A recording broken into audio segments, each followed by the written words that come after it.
જય શ્રી કૃષ્ણ બધાને ને જય માતાજી। તો આ છે મારું સાંજનું જમવાનું। સાંજના જમવામાં ખીચડી, શાક અને ભાખરી છે।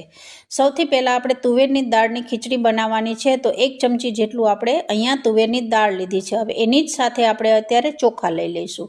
બેયનો માપ એક સરખો જ રાખવાનો છે, જેથી કરી અને ખીચડી બહુ જ સ્વાદિષ્ટ બનતી હોય છે। ત્યાર પછી 2 થી 3 પાણીએ ખીચડીને ધોઈ નાખવાની છે। કુકરમાં 1 ચમચી તેલ નાખ્યું, ખીચડીમાં મસાલા કરી દેવાના છે। અડધી ચમચી ધાણા જીરું છે, 5 ચમચી હળદર નાખી છે અને ટામેટું કાપેલું છે। હવે અહીંયા તેલની અંદર રાઈ અને હિંગ નાખી દીધી છે।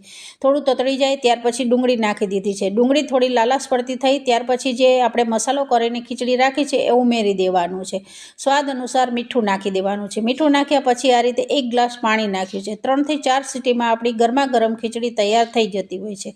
તો આ છે મારું સાંજનું જમવાનું। ગરમા ગરમ ખીચડી છે, તુવેરની દાળની ભાખરી છે અને વટાણા અને બટેકાનું શાક છે। તો તૈયાર છે આપણું આજનું